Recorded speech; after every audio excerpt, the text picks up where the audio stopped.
with the with the stuffed stuff. one-eyed teddy bear. Right. Did Somebody the dug it up. house dug it up, and it looked pretty new. So did they dig it up and clean it, They or did it washed it. did it Yeah. manifest in the house again? Did she had a copy of it? Is there a demon laundry service? Yes, that cleaned it up. But they cleaned it up, but they didn't bother to fix the eye. They don't have a seamstress on staff.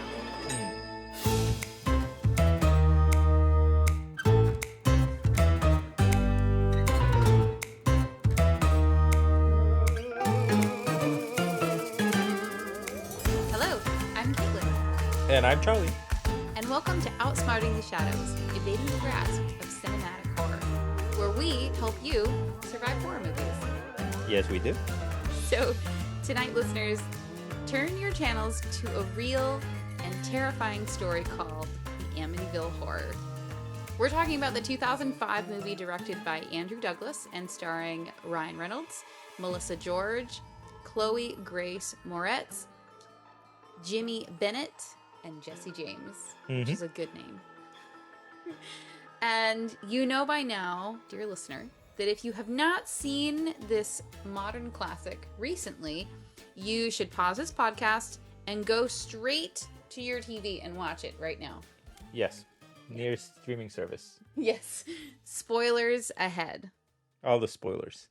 So, Charlie, we need to sort of imbue the listener with how real these survival tips are. Mm-hmm. It's really important that you soak them into your soul. Because what if you face something like this? If people are not aware, the Amityville haunting is based on the true crimes of Ronald DeFeo Jr. I think this is one of the most recent movies, or are there newer movies about the Amityville house type of thing?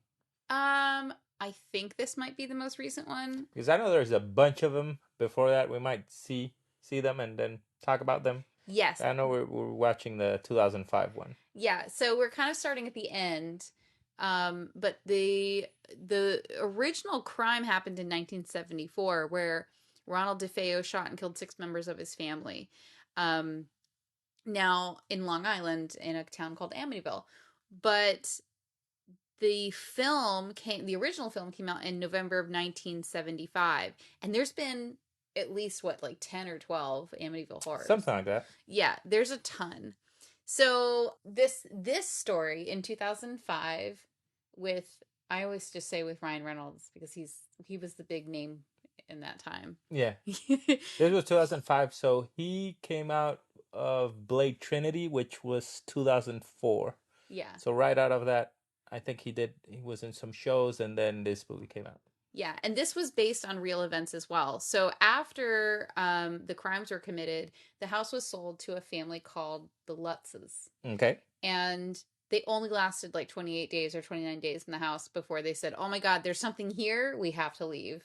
So this movie accounts to their 28 days living in the Amityville house. In the Amityville house. Now, based on, of course, doesn't mean totally true. I don't know. Who knows? Yeah. Maybe it's all true. So, number one, okay, if you and I were faced with a situation where we were going to move in, it's always this beautiful house that's really cheap. Just do your research, man. Closing takes at least 30 days, even if it's as is. Yeah, it's a common theme in these movies. So this one starts out like, oh, we're gonna look at this house, and right off the bat they're like, oh, we can't afford it. This is like the fancy in the 1970s. Might I add, not current, dystopian house market climate that we live in right now. And in the 1970s, they're like, oh, we can't afford this. This is the fancy part of town, expensive houses, yada, yada, yada.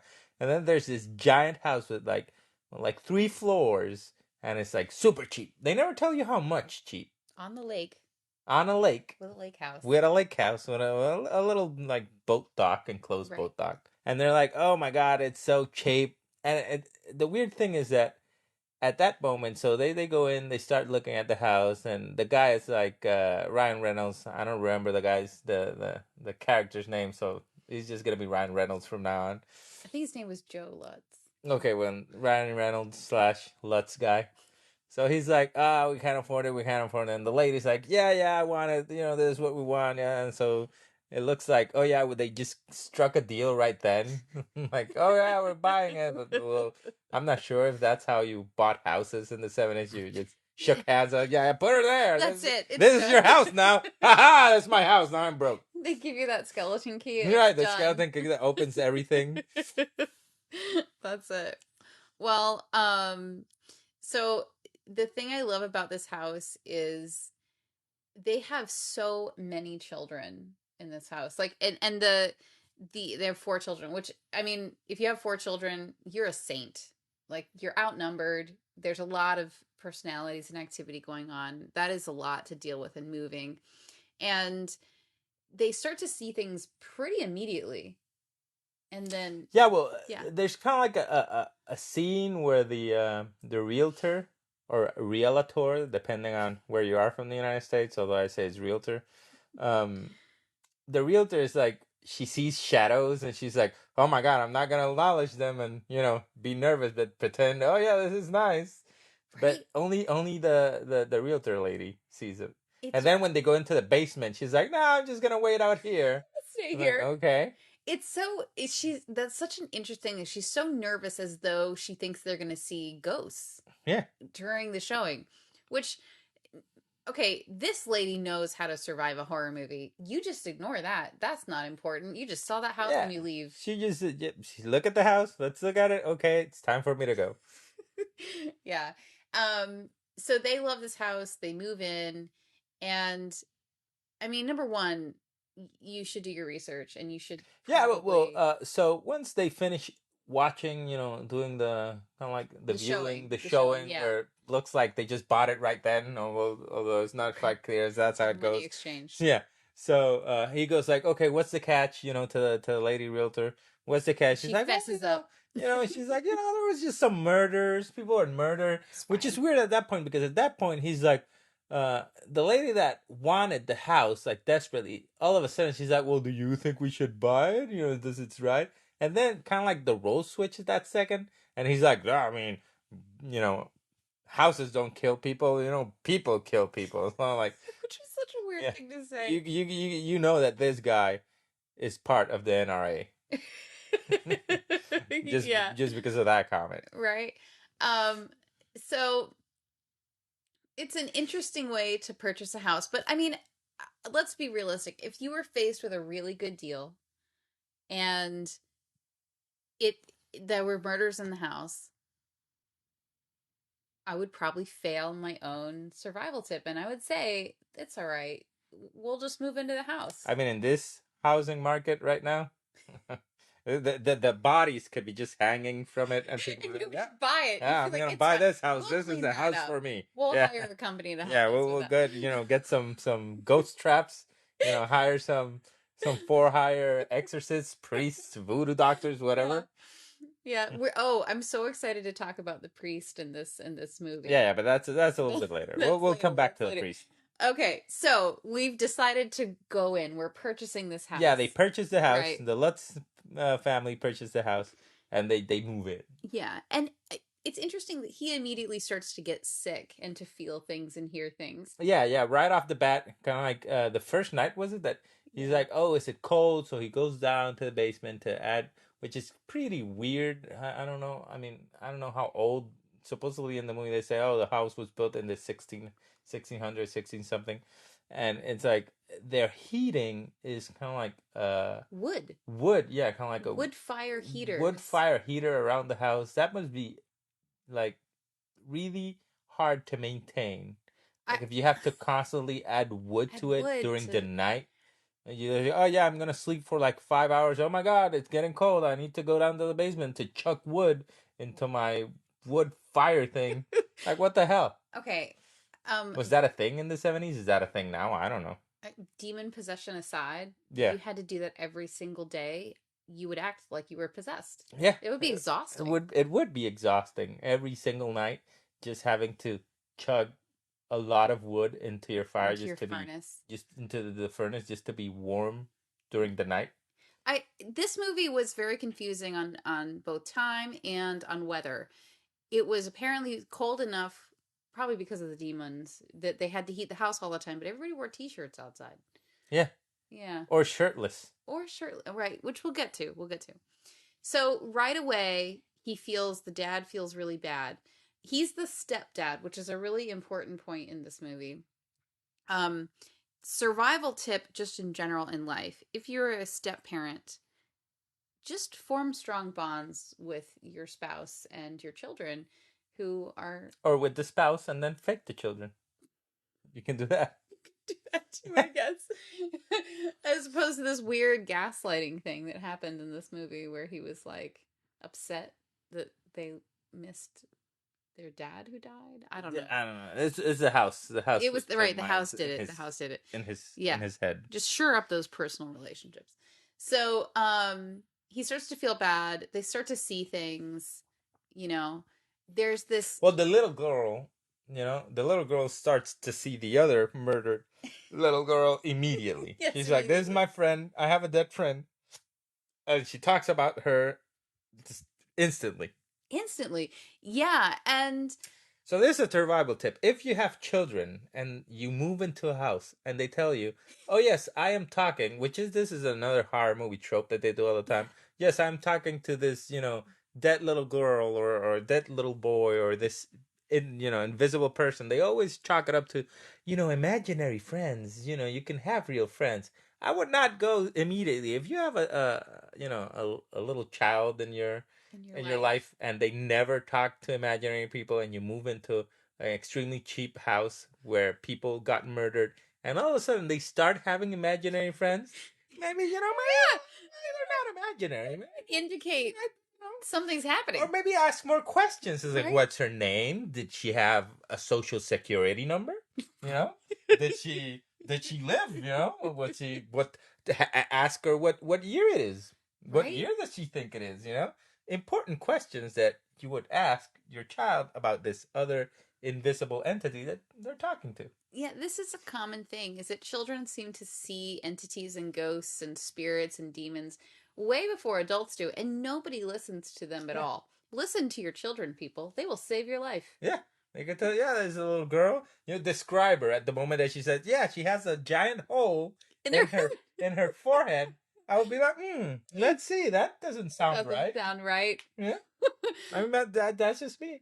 But that could help you survive. That could help you survive. That's a great, great tip, Charlie. Yeah. So, they start to see more and more things. And at this point, no one has done any real research on the house except they know someone has been murdered in the house. Well, family. And I think at one point, can we go to when they had dinner? They went out to dinner. Yeah. So they stay in the house. He starts going crazy. Hearing stuff, and then one of the little kids has a weird encounter. Kind of like he needs to go to the bathroom, and he goes to the bathroom, and he sees, the kid doesn't see anything, but it's just a jump scare that they give to the audience. Yeah. So then at one point after all this kind of like boring family stuff, kind of like the pacing on the movie is kind of boring, gets exciting, and then like the final 20 minutes of the film, I think it gets exciting. I would okay, this is a really good introduction to horror movies, but it is by far like not the best. No. Like it's a little boring. You don't, you're like, okay, you're going crazy. You're not going to talk to anybody about it, I guess. You're just feeling weird constantly, and the dad never talks to anyone. Yeah, and those first nights, was it the first night or first couple of nights where they're in the middle of having sex? Yeah, they're getting it on like at 3:15 because for some reason, which is never explained, that it's 3:15. Maybe that's because in the first opening shots of the film, you see that the guy that used to live there, the DeFeos, he killed everybody like at 3:15. So everything happens at 3:15. I don't know, it's kind of weird. But at 3:15, they're getting it on, and all of a sudden, he looks behind his wife, and he sees the dead little girl. Which weird because she's hanging. Yeah. Which she makes wasn't. No sense. But that makes no sense because she was killed by a shotgun in the head. Which, in her makeup, they put kind of like a little tiny little hole. Yeah. If you're getting shot with a shotgun in your head, it's not gonna leave that tiny little hole. But anyway, that's not the point. she is hanging, and she's making like weird faces, like I'm looking at you having sex while I'm hanging, which is Right? like this. It's kind of weird because first of all, it's a little girl. She's like 9. She's Yeah, looking it's at not you while you're having appropriate. sex, and she's hanging, and she's all rotting and making faces. Like, what's happening here? What's the deal? What did they want to create Right? in this scene in this movie? And then the wife, she goes, "Oh my God, what's wrong? Are you okay? Yeah, Are you because he then okay?" looks at the little girl, which he stares at her for, I would say, 5 seconds too long of what he should while he's having sex, Yeah. hanging little girl right in front of him. Yeah, it wasn't good. And then she's like, are you okay? And he's like, no, I just don't feel so good. I don't feel so good. Instead of going like, I just saw a hanging little girl. Not only was she hanging, she was making weird faces at me. Right? Just right there, right behind you. That would have, by the way, solved everything, because the next conversation that the mom has with the daughter, where she's like, "Hey, I saw this little girl." Yeah, it would be, hanging little girl. My daughter talks to the little girl. I'm going to introduce into our podcast right now how you really survive horror movies. Okay. Which is the rules. Okay, yeah. Okay. So I came up with this with a friend a while ago, many years ago, and Charlie and I have agreed on this. Even though I believe you would not. Right, you believe I wouldn't actually do it. But here's how you survive. Let's say somebody tells you that they see a ghost, and then somebody else in your family says they see a ghost. Or it could be that you just hear something and you're like, that's not right. That's not okay. Everybody goes and investigates it. But that's not okay. You don't investigate. That's not your business. It's called the "that's not your business" rule. Okay? So the rule in the house should be, and you should pre-establish this years prior with everyone in your house. If something creepy happens, you take your cell phone, you go out to the car, you call everybody else who's in the house, and you say, you have 7 minutes to come out to the car, and we're going to go leave. It doesn't have to be forever. You can go get some ice cream. You can go to a hotel room if you want to stay the night, if you really think it was that bad. But y'all are leaving. You need to leave the house immediately. And if they don't show up in that 7 minutes, because 5 minutes is too short, right? What if something happens and then they run covered in blood to the car? Why 7? Why not 10? 10 is too long. At the 10-minute mark, they're coming for you. They're already dead. Right, they're already dead. I mean, 7 minutes is plenty. 5 minutes really is plenty, but okay, I'll give you 4 minutes to, like, wrestle a ghost to the ground and, like, whatever, right? But 7 minutes is it. And then if anybody who's in the car at 7 minutes, y'all are leaving. If it's the 9-year-old little boy that's the only one that's in the car? He doesn't know how to drive. He's going to get on a bicycle and just bicycle away. Wait a minute. You're saying that it's just me and the 9-year. Oh, you're saying what if the only one who made it to the car is the 9-year? Listen, all right. These kids need to be prepared. They need to have survival at the very least. They need to know how to drive. Have a driver's license by the age of 9. I didn't really think about that. Okay. However, I will say you're safer in the car than you are in the house. Okay. All right. So at the very least, you're away from the creepy situation, and you've notified everybody. You can wait till the morning. Right? I guess. So this situation, let's say you're having sex with your husband. He says, I saw a creepy little girl hanging. Making weird faces. Then you go and you talk to your daughter, and she's like, oh, I saw this creepy little girl. You ask questions because you're smart. And you go, oh, she's got a hole in her head. And, she thinks it's last year. She's rotting. She looks like she's rotting. That's not your business. Okay. So that means you collect yourself and your family, you get in the car, and you leave. Yeah, because she told her the little girl's name. So the first thing, if they told me, oh yeah, a family was murdered, what was their name? Put 2 and 2 together. Look at that. The little girl that was murdered is the same name as my daughter's saying about a little girl she's watching. Yeah. So the dad gets creepier and creepier and weirder, and he starts to get real mean to the kids. No, but at this point, they're like, he starts getting kind of like creepier. His eyes starts kind of like changing, and they decide to go on kind of like a date night. A couple's date night. Yeah. Which was really sweet.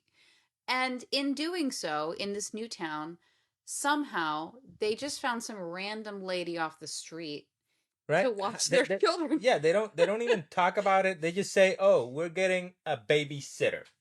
Right. Okay, and this then okay, they're getting this babysitter. Okay, the one of her sons, he's 12, and he's like, nah, I don't want a babysitter. I'm a grown ass man. I don't need a babysitter. He's got an attitude, Yeah, this an one. attitude. And then they open the door for this babysitter, and in comes this 1970s, Playboy model. yeah, softcore porn Playboy model ready for her shoot. Right? She's like, she has, She has, she has tank all top her makeup. She has like a tank top where, it's right under the boobage tank It top is where, cleavage tank top yeah, city. where it's everything's showing. And then the little Oh, kid's by the like, way, oh my God, right? this is the lady. This lady works out. Yeah, this lady works She out. is fit. Yeah. And she is, and so she acts very 1970s softcore porn babysitter. Yeah. It's really weird. And when she walks in, the thing that really struck me is that she's like, "Hi, my name is Cheryl," whatever her name is. And she's like, "Yeah, I used to babysit for the DeFeos." Yeah, which was, and they were like, "Oh, you don't say, sir."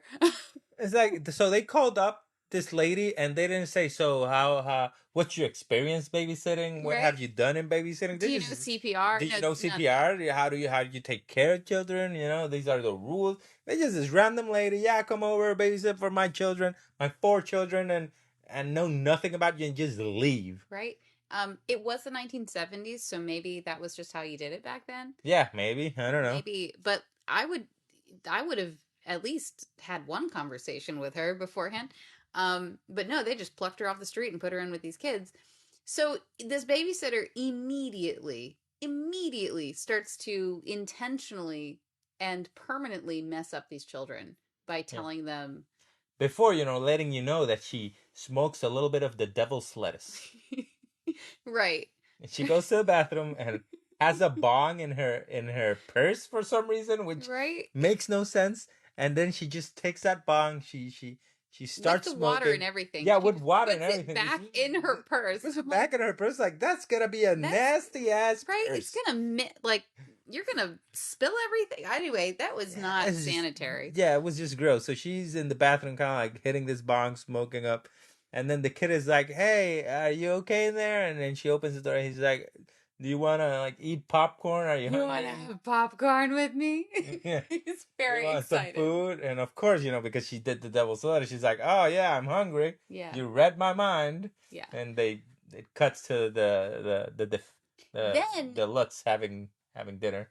Well, yes. Then they're having dinner. They have a conversation about how they want to reconnect and stuff. And since he's not in the house, he's like, "Well, I'm feeling much better right now." Of course, yeah. He feels great whenever he's not in the house. And then it cuts back to one of the most disturbing scenes I've ever seen. Yeah, which is the lady, for some reason, is in the kids' this 10-year-old child's bedroom. Yeah, no, he's 12. Remember? Oh, right. This 12-year-old child's bedroom. Acting all sexy like. So to my mind, it's like, okay, so these people hired a pedophile. Right? She's like in her 20s. Yes. She's probably, in the movie, probably, supposed to be like in her, a teen. They probably hired, I don't know the actor's name or how old she was in this film. But she's probably in her 20s. So there's this lady, and then all of a sudden they're talking about stuff, and then she goes to a kid and says, "So do you French?" Right? It's like, what? What? You're talking... So you're a 22-year-old, and you're talking to a 12-year-old child and asking him if he French kisses, if he uses the tongue. It's like, what's up with this pedophile lady? It was extremely uncomfortable and very unnecessary.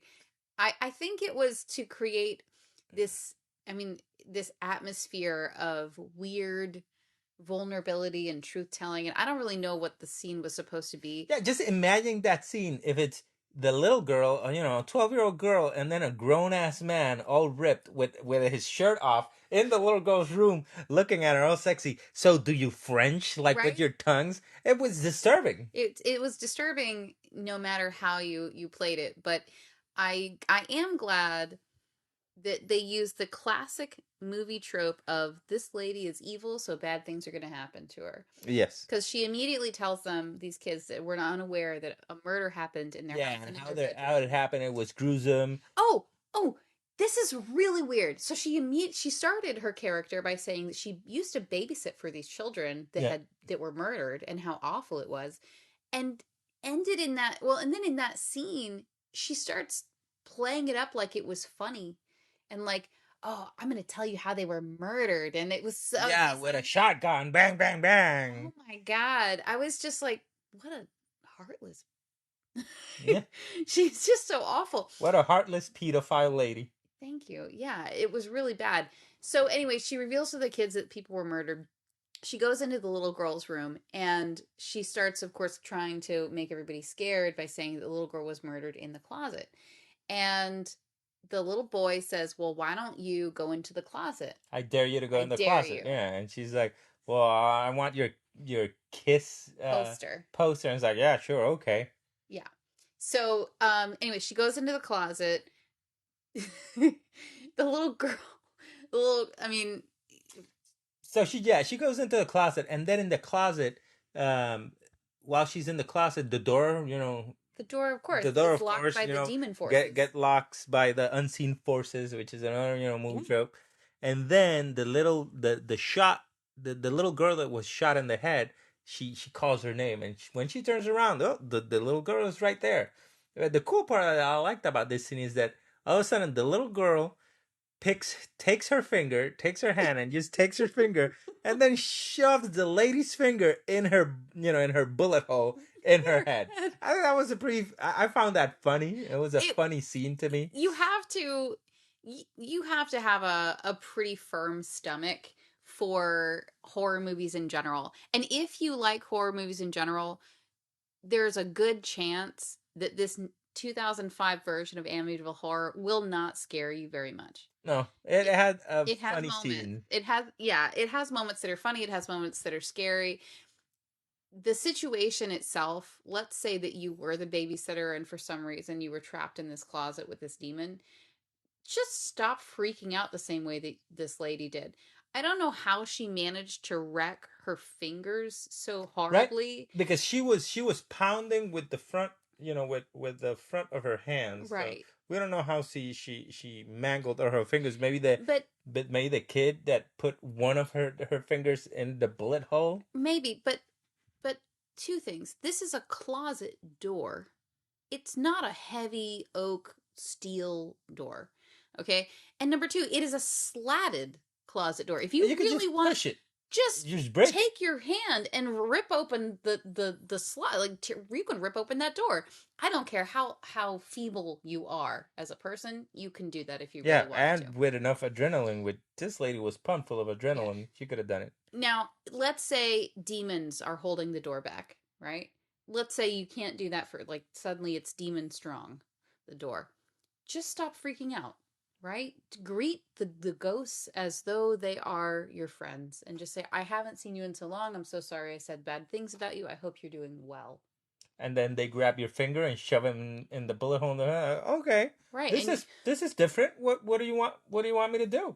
Right. Just feel around in your head, poking your head. Right. And you say your brain is lovely. Yeah. Yeah. And cold. And probably. But yeah, probably. Yeah. Yeah, so that would be my survival tip if you were in that situation. Of course, you're going to be scared. It's going to be a lot of adrenaline. Try not to bend your finger in a wrong way while it's in a bullet hole in someone's head. That's probably bad.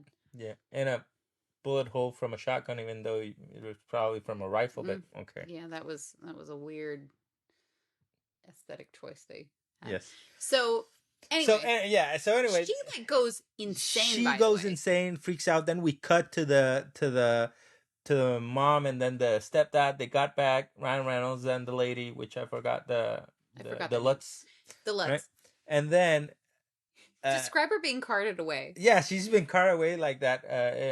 That tropey, like, oh, I'm crazy. I'm just crazy shaking, and I'm just saying random words. And oh, I saw the lady. She's dead. I saw the lady. Her whole life is ruined. Yeah, her whole life is because ruined. Her exactly. finger went into a ghost brain. Mm-hmm.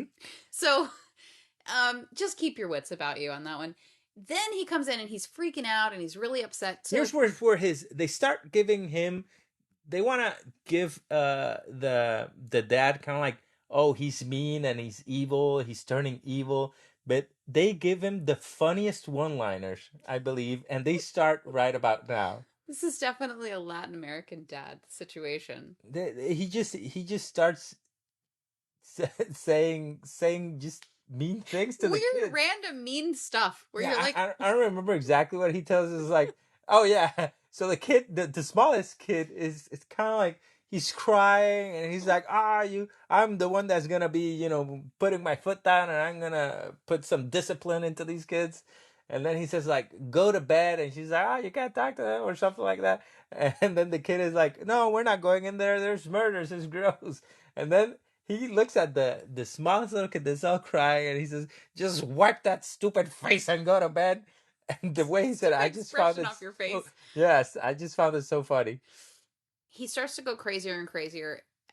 Can we skip forward to the dog? Well, yeah. So, in part of after this happens, so they have the dock, the boat dock, which is an enclosed boat dock. So he says, okay, so he puts a key on it and he locks it. Yeah. So all of a sudden, so he locks the boat dock because at one scene her daughter, they were looking for her, Chelsea. So the daughter they were looking for her, and it turns out that she was in the boat dock on the boat with her little red balloon. So they were, it's dangerous, she could drown, she could fall. So he ended up, they don't say it, but that's what they want you to understand, that he then takes a lock and then he locks the boat dock. So the dog is barking. He gets up in 3:15 because that's the time. Yeah. And then he looks through his window, which overlooks the boat dock, and he see that the doors to the boat dock are open, and then a little red balloon kind of like floats out. And at this moment is that you realize that Chelsea could be there. That Chelsea could be there, but at this moment the people making this film decided, you know what? Ryan Reynolds, he came out of doing Blade Trinity. And he put in a lot of work and a lot of effort to be really ripped. Yeah, sick ripped. Sick ripped and really, really in shape. Mm-hmm. He is so in shape that it makes no sense whatsoever for a dad with children and a wife. And a construction job. And a construction job that just bought a house, and nowhere in the script and nowhere in the film does he mention working out or having gym equipment. Right. It makes no sense because he's so ridiculously fit that it takes you out of the film. And they said, you know what? He put in a lot of effort to be that ripped. We have to have him shirtless through a majority of this movie. And glistening. Yes. So he runs out shirtless. Survival tip. If you think your child is down by the boat dock, just do a quick pass. First of all, wake up your wife. Then do a quick pass by her room to see if she's there. Right? Like, is she there? Oh, she's sleeping. Assign the task to yet another family member while you go down thinking that she could be drowning. Freaking out. So he freaks out. He gets to the boathouse. He sees nothing, and he decides to dive into the water. Which, I gotta say, I do really commend him on this. He made all of the wrong steps up to this point. He didn't, because that's an all-hands-on-deck situation. You think the little girl is in the water or something. I would wake up everybody. I'd be like, listen, everybody check the house. I think she's in the water. Right, the mom would be freaking out. Everybody would be freaking out. Everybody find her. And then you run down to the dock. And that would be the first thing I would do. You see little bubbles, I would dive right in thinking, what if she's down there? Now, the problem that I have, he looked around for 2.5 seconds, then got back up. Yeah. It was like, she's probably not there. Because we had to, look at him all wet and glistening. Right, because he had to be wet and glistening. So, and they couldn't make every single scene rain. That's expensive. Yeah, that's expensive. So then he's like, yeah, I am ripped out of my mind. I'm going to walk upstairs and then go to her room to see if she's there. Right. Now. Oh, no, because from the bottom, he looks up and he sees the little dead girl. And then he looks at the other window and he sees the daughter. And the dead girl. And the little dead girl. So he's like, oh my God. He runs up the stairs, and when he opens the door, she's sleeping. She's sleeping. I would, see, here's what I would do. I would go to this little kid, just slap her silly and say, listen, Oh, you're asleep? Wake up, slap! And then make her wake up and ask her, listen, I just saw you on the window with a little girl behind you. Who's that little girl? Yeah, and I would call them a family meeting. Weird things are happening. We need to start documenting them and talking to each other. Yes. Yes. So, honestly, we've solved this movie at least 5 times already. Yes. And if you end up at this point in this movie and you haven't solved it already, maybe you need more help than we can provide. But we'll keep helping you. So keep listening. So, okay. So, anyway, so he then gives her the little doll that he just finds in the closet. Weird to me that a parent would go, they wouldn't say, what doll is this? What is this doll that is missing an eye? Creepy, right? Little bear with no eye, with one eye. All of your children's toys, but instead of doing that, he goes, "Oh, this must be a doll that she is not only familiar with but draws comfort from." Now, to his point, maybe there he's the stepdad, and the real dad died, so he doesn't know all their toys. All he wants is to be with the mamas. He doesn't care with the baggage of the kids. He's not gonna learn what their toys are, so it's okay. No, we established in the beginning a good man, a good father, a good stepfather. In the very first scene, he's about to have some nice sexy time with his wife, and her son comes in, and then he stops and he has like this nice little family moment. Yeah, but he knew she was listening. He was just racking up them points. That's what he was doing. Ah, charming. Doesn't she start to do some research on the house at this point? No, she starts to research when she's freaking out after the father thing.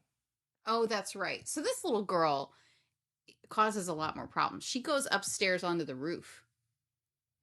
Because the dead little girl told her, "You go up onto the roof." Yeah, this is because so after all this happens, more boring stuff that I really can't remember happened. So then the guy says like, you know what? I'm gonna draw myself the hottest bath you can ever imagine. Yeah, I'm gonna scald myself. Yeah, with steaming hot water, steam everywhere. So he, another shot to have. He has to be glistening. Yeah, shirtless Ryan Reynolds because to take advantage of all the hard work he did. Yeah. To be that ripped. So he gets into the bathroom.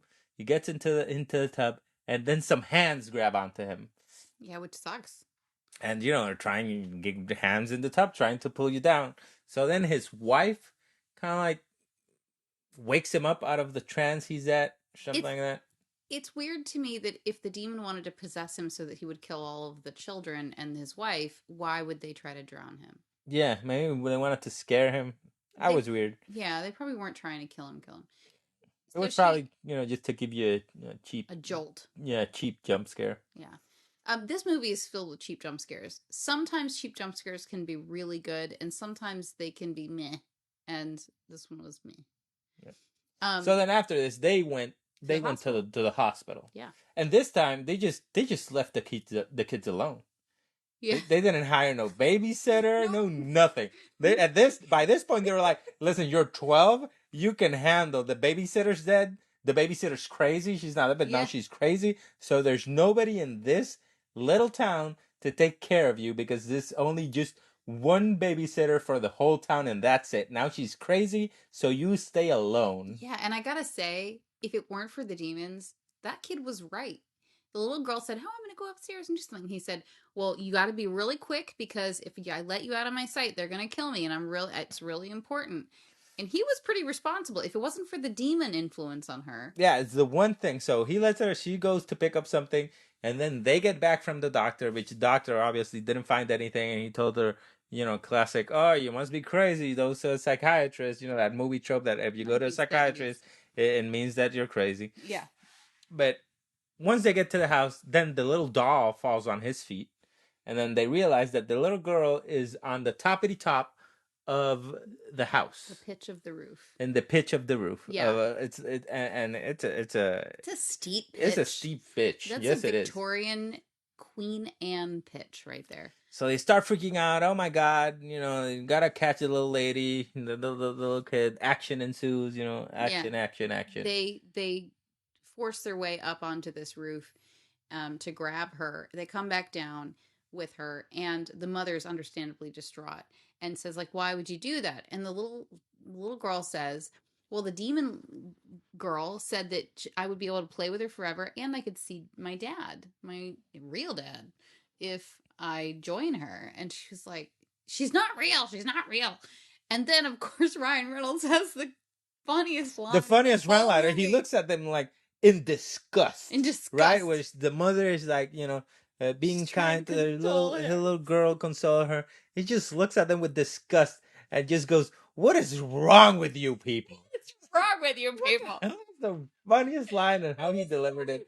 It was funny. It felt out of place, but I was like, I mean, I think we might have cracked up laughing. It was weird.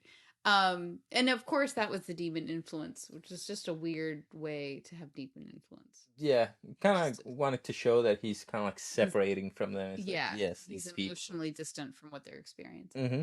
So anyway, I forget everything that happened in this movie. We just watched it. Yeah. You know why? Because it wasn't really that good. No, it's a little boring. So then he decides, okay, you people, I don't like you people, meaning his family. So I'm gonna move to the basement. Yes, he takes his little blanket. He looks so sad. He looks kind of like a patient of something as he's curled up on the couch and he's looking at little home movies. Yeah, and he moves his little a little couch into the basement, and he starts looking at little home movies that they just took like a couple of minutes ago in the start of the film. Right. To just make you remember the start of the film. Yep, 15 days ago, and then she starts to do some research. Well, not yet, because she does the research after she goes to the priest guy. Yeah, so at one point, boring stuff is happening, and then she decides, I don't know, let's go to a priest, which they never stipulated that they were religious people. I guess the only part that they kind of like hinted at that is like when she went to tuck her child in to sleep, and she said, "Well, did you do your prayers?" And then the bigger kid says like, "Well, why don't you tell her the truth that prayers don't work because my daddy died and I prayed for him to not die." And I guess that's the only hint that you get, that they're religious. But I just think they just needed that to tie it into her going randomly to a priest. Yeah, and it would have been better if they'd had the Warrens, which we'll get into The Conjuring later on in the season, the Conjuring series where the Warrens are in, which is just some of the greatest horror ever. Pretty good. So anyway, she goes and talks to this priest, and he's like, "Oh, I talked to these people about that they were having problems," and then she goes, "Gun, gun, gun, I live in their house now." But the reason why I'm mentioning the Warrens is because in real life, the Warrens visited the Amityville house after the murders. Oh. And they didn't mention it at all. In this movie they did not. They just a random. They went to this random priest that talked really low. Yeah. The whole time. So she talked to the priest, and when she said that, they just cut. Dun dun. Yeah, they cut. Live in their house. Then they cut to boring stuff happening again. Yeah, and if you're feeling bad, if you're feeling blue, if a demon is taking over your soul and trying to get you to kill your family, don't lock yourself in the basement and just watch old movies. Yeah. Just hang out with them a little bit. Go have a social event. Go to a barbecue. You know what I mean? Just enjoy your life a little bit. But this is the 1970s, so what did people do in the 70s? Go do cocaine? I don't know. Yep, every Saturday night. Yeah, let's go on and do some of that sex dungeon cocaine. Family cocaine. Yeah. So she talks to this priest. She gets home. He acts more and more and more crazy. And then the priest arrives. Well, yeah, more problems are happening. By this point, he already had killed the dog because he kind of like gets up at 3:15, of course. Yeah. And then the dog is barking, so he goes to check on the dog, but she's kind of like freaking out. So he grabbed an axe for some reason. He's like, "Yeah, I'm gonna go check on this dog with my axe." Him and this freaking axe. Yeah, man. And then they pan the camera and they see like a creature or a person running into him. So he just hacks at that person. And it turns out to be the dog, which is interesting. So he He hatcheted the dog to death. They had this little dog. It wasn't a little dog. I don't know what type of dog. It wasn't. It wasn't a rat dog. It was a border collie. Okay, a collie. So he killed the dog, and then you see him kind of cleaning the wood, which makes you think, what did he do with the dog's corpse? Did he throw it in the lake? Right? Did he throw it in the trash can? Did he bury it? Did he hack it into little pieces? They never tell you. They never tell you what happened with the dog's body.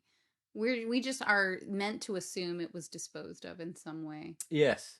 And then he's like, oh, maybe he ran away. And then the kid is like, he didn't run away, step that name. Right? Harry never runs away, which is the name of the dog. Yeah. And for some reason in that scene, the mom gets really upset at the kid for just saying that he never runs away. Right? And the name of the stepdad. He's like, he never runs away, Ryan Reynolds. Right? And I'm just like, what a weird thing to get angry at your child about. Right. So when they're having this kind of like family fight, the priest arrives. But here's a great survival tip that the wife actually took. At this point, everyone should be leaving the house. And she tried to convince him. She was like, we need to leave. Yeah. The only thing she didn't do is she didn't say, if you're not going to leave, we're going to leave right now. We missed a key point that Ryan Reynolds has become crazy enough where he's taking flathead screws and strangely screwing them into all of the windows, but only like 1/3 of the way. Right? He leaves a lot, and for some reason he's using flathead screws. That's really hard to do. Why would you use flathead screws? Yeah, by 1975, Phillips head screws were already a thing. Right. So I don't understand that. It was very strange. Later on in the final scenes, the screws like drill themselves into the windows and stuff. They just wanted that scene. I think they just wanted the scene. But if you were going to need them screwed shut, if the demon people told you to do it, just do it all the way, like right then. But so the priest arrives. The priest tries to throw holy water and it starts to boil on the wood. Which is interesting that he didn't notice it. Right. If you throw water at something and it immediately boils, that means that surface, you cannot touch it. It's very hot. And for wood to do that, the wood would already be almost engulfed in flames. Well, you have to remember... And he wasn't sweating, so it wasn't hot in the room. Well, you have to remember that this is demon science. Oh, yeah, demon physics. Right, demon physics mean that only holy water boils on things that are possessed and controlled by demons. And at normal temperatures. At normal temperatures. Like if you put your finger on it, if you're not possessed, you're not going to boil. I see. Right. So, then... he stupidly decides to climb a chair or a pile of books or something. No, because he decides, okay, I'm gonna bless this house with his, with his blessing. But he has a little priest mumbo jumbo kit of religious stuff that looked pretty cool. That looked like he went on a trip to Italy, to visit his pedophile friends over there at the church in Italy, and they gave him this little exorcism kit. Yes, and the kit looks pretty cool. If only he had known how to use it.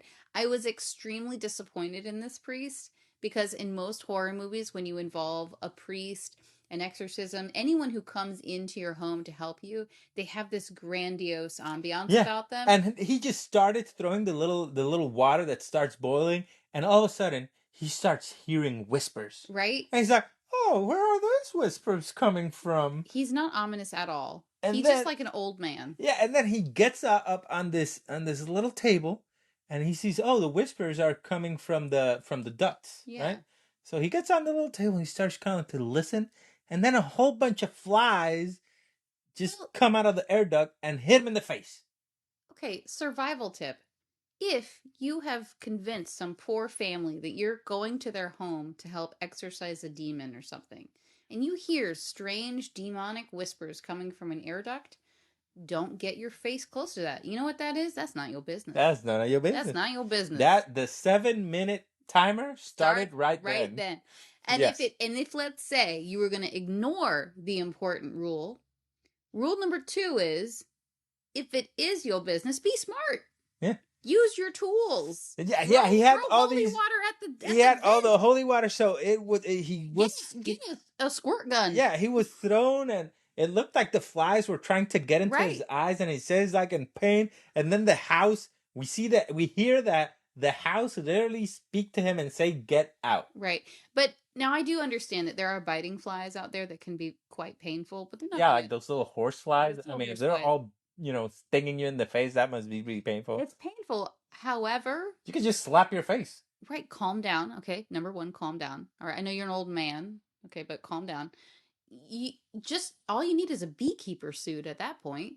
But he hightails it out of there. Yeah, he started running. Manner. He left his little kid. He left his kid. Yeah, which they never talked about again. So we don't know if the Lutz just hid it away. Just, oh, look at this, we got an exorcism kit now for free. Right. They never talk about it. So he just ran off, and she's like banging on his. Why are you leaving? His window. Why are you leaving on the window of his car? And he just looks at her dead in the eye, turns on the engine, and just leaves. Yeah. Just leaves her. Now, he's very good at survival. Yes. I mean, he did survive.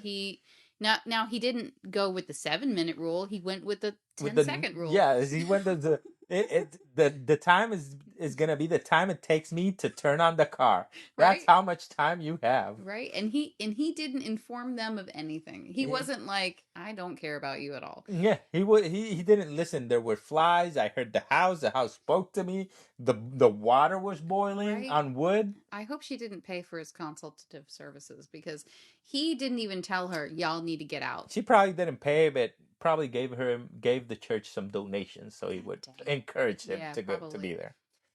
So things go from worse to worse. However, the movie becomes very interesting at this point. Yeah, at this point is when it starts to kind of like pick up. Right.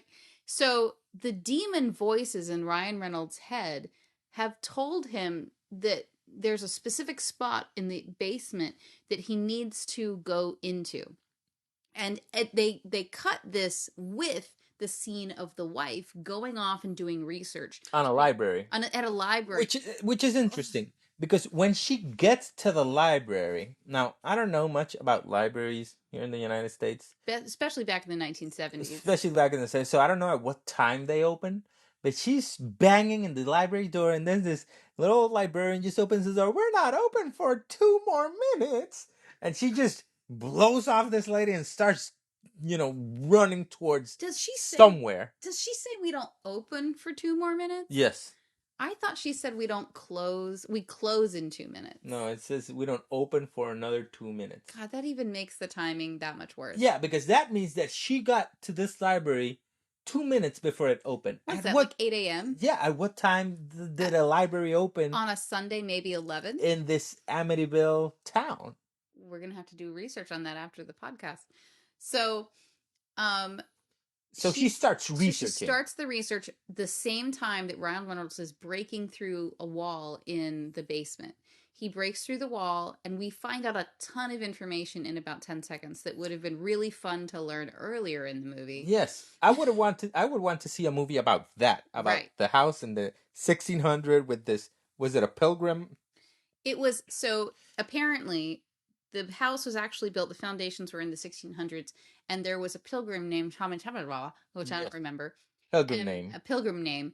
And he was a gentleman who was ominously tall, had a dark black cloak and a dark tall hat. And liked to torture Indians. Right. He had a quote-unquote school for Native Americans. Peoples. And he, instead of schooling them, would torture and murder them. Because he said that they were possessed. Right. Right.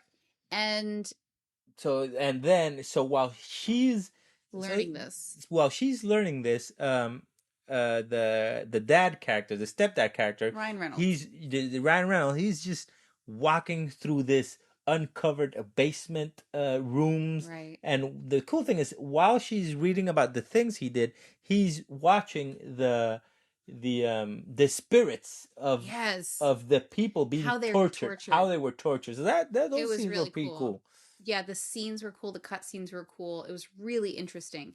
Now, if you're ever in this situation where you've been possessed by demons and you're going through this, just keep going. Just keep doing your thing, right? They're already trying to possess you. So if you try to resist, I think they would be more likely to kill you. But he wasn't resisting. No, that's the thing. Like, he did the right thing. I think at that point, he's doing what they told him to do. He was kind of like freaking out. He was looking at him. Oh, this is not nice. Let me just keep walking. Yeah, that's and true. then he saw another one hanging, and he's like, "Oh, that's not nice. That ain't my business. I'm gonna keep walking."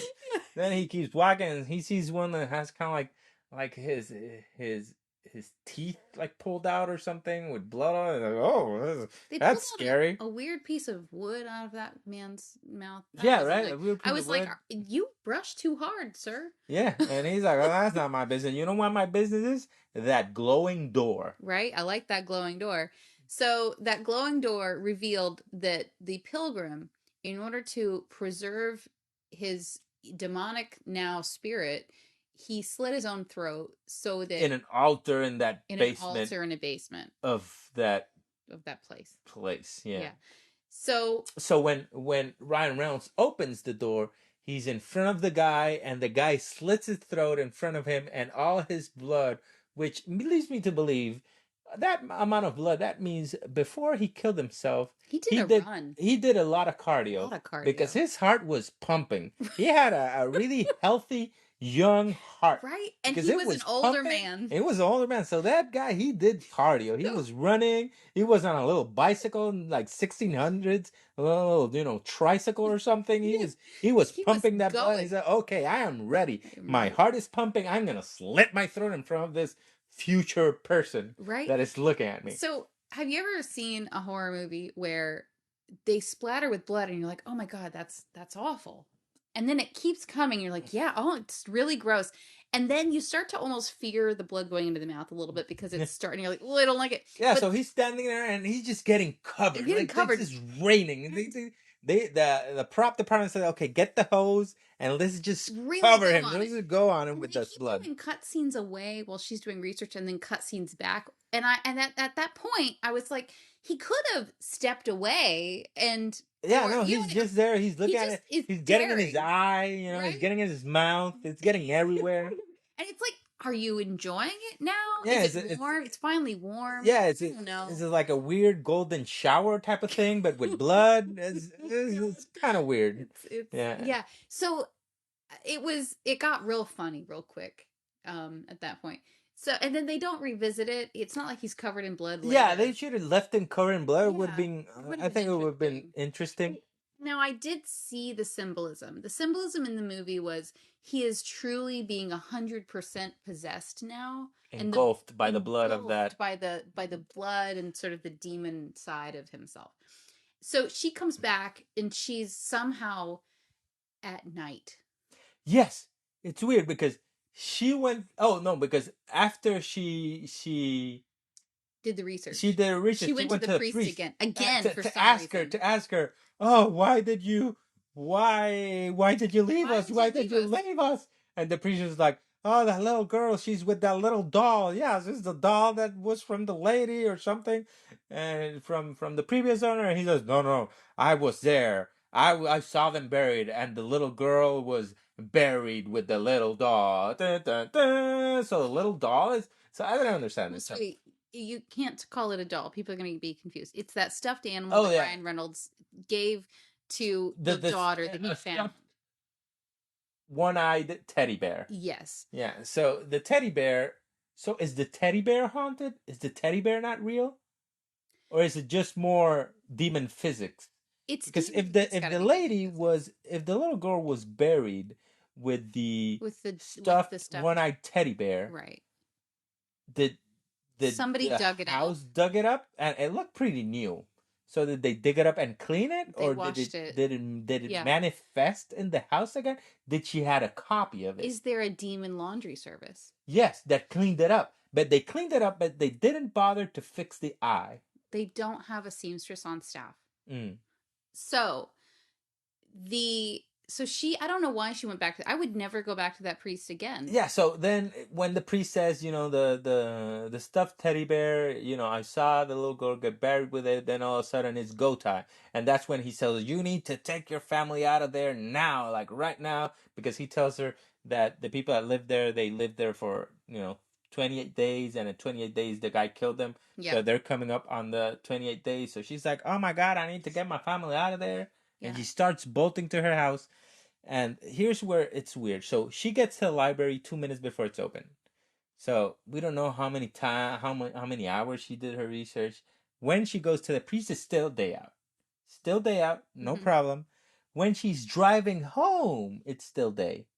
But when she opens the door, it's nighttime. It's nighttime. And it's raining. And it's raining. So how far away was she that she had to drive hours to see the priest? Hours and hours. Man, this house must be really far away. But when they went to see the house at the beginning, there were a lot of houses next to it. So it is a community. Well, it seems to me that demon physics is really probably what's happening here. Engulfing the whole town? Right, with both time and weather and, I don't know, logic. Yeah. Because none of this makes sense. If you were to try and survive this situation at this point in the story, don't go back to that priest. You've already, any research that you find, anything more negative, just take your family away. Right? Like, just grab the kids. At this point, the priest told her, you need to get them out right now. And she called the house just to tell them, listen, we need to leave right now. Yeah, and instead, he was very upset with that phone call, and he just ripped that right out of the wall. Yes, with cord and everything, and then just kept doing his stuff. His demon stuff. Yes. So, she gets home. At night, raining. She's soaked. She calls for everybody. And the kid answers from upstairs, oh, I think Ryan Reynolds is in the boathouse. But instead of her securing the one she knows where he is, which is her child, which I would have been like, all right, I know where you are because I just heard you. You come with me, you get in the car.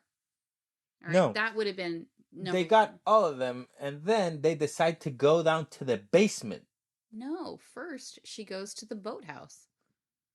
Remember, she almost died in the boat. Oh, yeah, she did. So she goes to the boathouse. She doesn't collect her children first, which are the most vulnerable section of the family at this point. Instead, she immediately goes to the boathouse, and she falls in the water, and her head almost gets, like, chopped off by a motor. By the motor, yeah. Because this part is kind of weird, because he's looking at her kind of like, oh, wait, is that her? I don't understand. But then he tries to save her. He looked at her like a dog trying to figure out a complex trick. He was very confused about everything he was seeing because she was flashing in and out of like demon and human, but he had no emotional response, which was a little odd. So she goes and collects her kids, and then he starts to basically murder them. Like, try to kill them. She collects the kids, and then they decide to go to the basement, and all of a sudden, he has made pretty well-made caskets for all of them. Right? Which to me was like... beautiful crosses. Yeah, didn't anybody notice him? So, we took a little break for episode 2 because our mic died. Yeah. The phone ran out of battery. Yeah, our phone ran out of battery. I actually think that was a good thing because I was able to reflect a lot on this catastrophe. Yes. It's been, 2 weeks later? I don't even know where we left off. I don't even know what we were talking about. So, okay. I'm lost. So, I remember that Mr. Lutz went down into the basement for some reason, and he got covered in buckets of blood. Oh, right. Yeah. And this is something that if we visited it before, it deserves to be revisited because the man didn't even take a step to the left to get away from the blood. And it just poured and poured and poured on him. It was a lot of blood. And he was just, I'm going to take a shower here. Right. Like, I'm dirty. I haven't showered in a while. It seems like a, good amount of iron, Right. To get spray. And of course, when you shower, you always want to shower in blood. Yes. I mean, what a better way to shower. Yeah. But it solidified with me because I also talked to a friend who we may have on the show at some point, and he gave me some good insight where he's like, the comments that you guys are making about Ryan Reynolds being shirtless is totally true. They kind of hired him because he came off of Blade. Yeah. He was so jacked. And he was jacked, yeah. A little bit of the Zazul. And so what I learned is the producers claimed that the reason why they added so much to this movie was because they had new information about the Lutz's experience when they made the movie. But the Lutzes had no part in the actual telling of this. And actually there was legal action taken because they didn't even talk to them. Oh, wow. So they're probably like, listen, I didn't look that good, so I take offense. Right, Mr. Lutz was upset.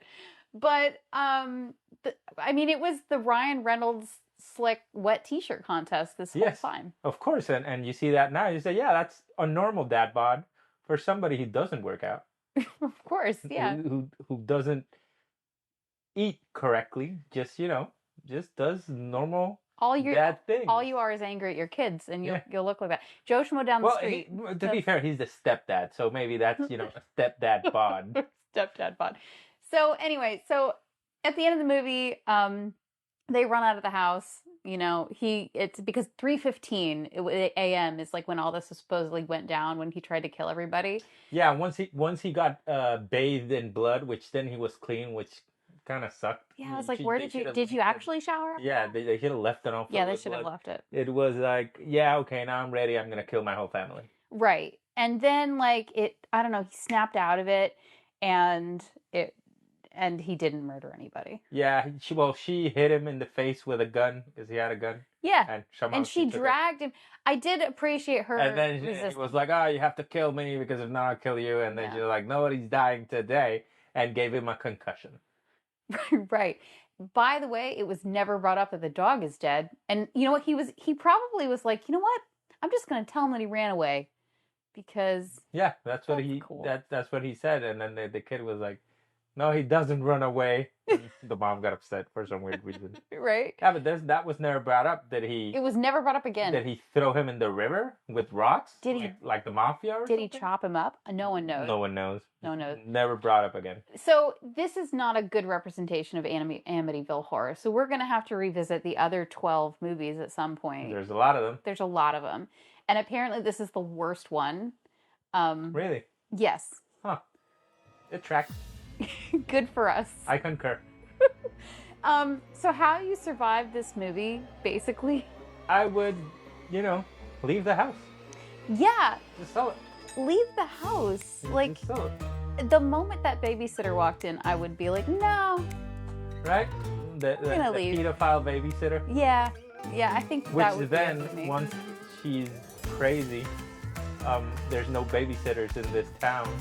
Now, let's give people a semi-realistic expectation. So you've just purchased this home. Maybe you have a few dollars for repairs.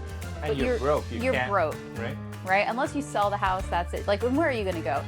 So my recommendation is everybody, as just good old-fashioned safety, sleep in the living room all together.